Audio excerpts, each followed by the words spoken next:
It has been a big day here at Cisco Live, especially when it comes to customer experience. Vinod, I am excited to get some time with you. I would love if you would highlight some of today's announcements and what's got you excited. Geez, if I had to pick one, it's like picking who's your favorite child. So I'm going to take a minute more than you wanted on this answers. First impressions matter. The concierge AI agent that we announced today is incredibly important because you want to give human-like conversational experiences to customers, and yet it takes a lot. It's not just sound quality and interruptibility, it's also what it can do, which brings me to the other thing, which is the agentic context engine, because humans remember context. I remember the little things about you that you didn't tell me but I observed, or you told me but wasn't pertinent, and I used that to talk to you about football or your favorite Italian restaurant because you told me. Yet contact centers, AI, humans just don't do that. So the context engine for us is the secret sauce to making AI conversations and human conversations more intuitive, more contextual, more personalized. But then really I have to bring it home, the native WEM announcement, so excited because we've built WEM not in catch-up mode, but natively in a world where humans and AI are equal participants in the contact center. And hey, if AI has an opportunity, it has potentially infinite liability. So AI Agent 360, agent, security, observability, vertically integrated. It's exciting as hell, man. Yeah, I love it. Two things I'll double down on. First, as I've said for a long time, context is king. And so many organizations have all of these points of fracturing or siloing or just friction because you don't have the right context in the right place at the right time. So I agree with you. I think it is secret sauce, the organizations that get it right. I also love that you didn't just look at partnering with somebody from a WEM standpoint. You decided, hey, we are going to build it. It is going to be native. It's been awesome to look at this week at the show. I'm excited. I'm going to highlight some more of it, but congratulations. This is an awesome event for you and really cool stuff on the CX front. I'm curious, one of the topics, of course, conversation here and everywhere is thinking about AI as part of the customer experience. And a lot of the leaders that I talk to, they're trying to navigate the risks or quite candidly, the uncertainty of what do we actually do? I'm curious, how is Cisco partnering with organizations to help them navigate some of those challenges and mitigate risk as they think about AI and CX?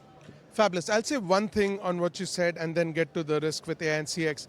See, while we build our native stuff, be it virtual agent, outbound, WEM, we still have an open interoperable ecosystem, which means you have the right but not the obligation to use our products. So we are absolutely open. We continue to partner with more and more companies on that front because our job is to be the platform of innovation, not your constraint or ceiling to it, right? So completely open. Openness is technical and it's cultural, and we're open on both fronts. Anyway, so that's one. And I love that you're like, it shouldn't be the constraint, right? It needs to be the core, it needs to be the platform, but it can't be the limiting factor there. Exactly. The harder you hold on to customers and the harder you make choices for them, funny enough, the worse off your retention is going to be. So we want you to use the stuff you want to use and our platform to be the platform on which you innovate on. But which brings to point a thing around risk, liability, and all of these things. First is, before we come to risk, how do we make sure you deploy AI the right way? So we have our own solution consulting group. We have AI cookbooks. We are partnering with our partners and our customers on starting really with what's foundational. What's your North Star? What's your high-level goal? What's a bite-sized first use case? What's the ROI of that? To create an empirical formula to show you that AI is safe, secure, it's contained to a small use case, and guess what? Makes an insane ton of commercial sense.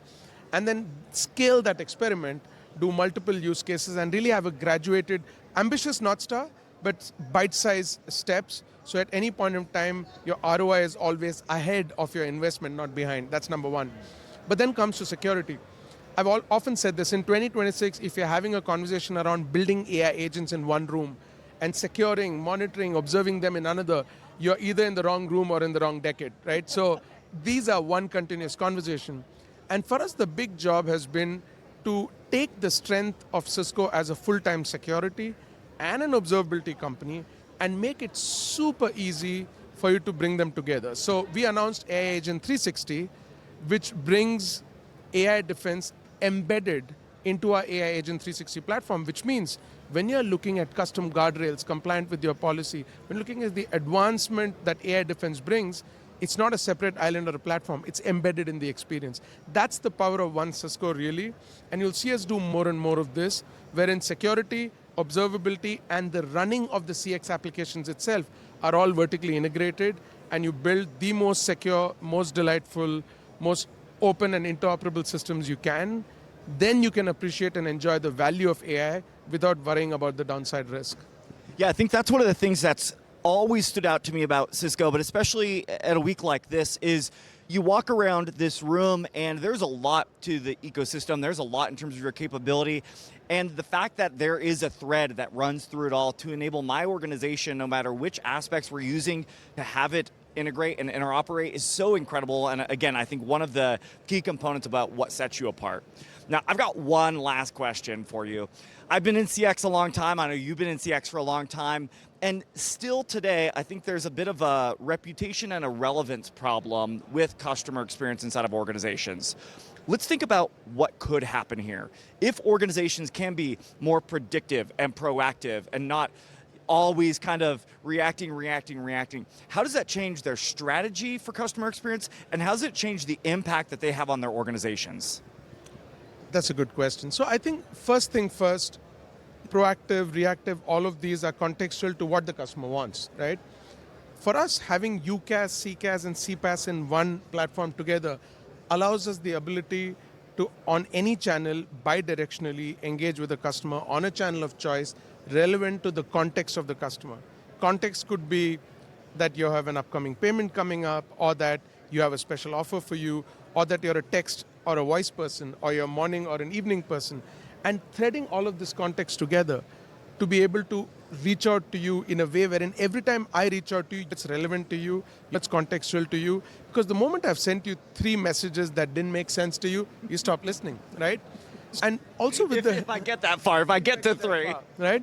But then again, coming back to the context engine part, the holy grail of all marketing and customer service has been personalization. And the joke I always crack is the last element of personalization that happened was mail merge, wherein the email header has your name on it. The point is, personalization is what humans do very uniquely. The purpose of AI and automation is to actually make customer experience more human. What's human? That we remember the last time we met. Hey man, what about this? What about that? Hey, you told me about the trip you were making. And it establishes a baseline chemistry.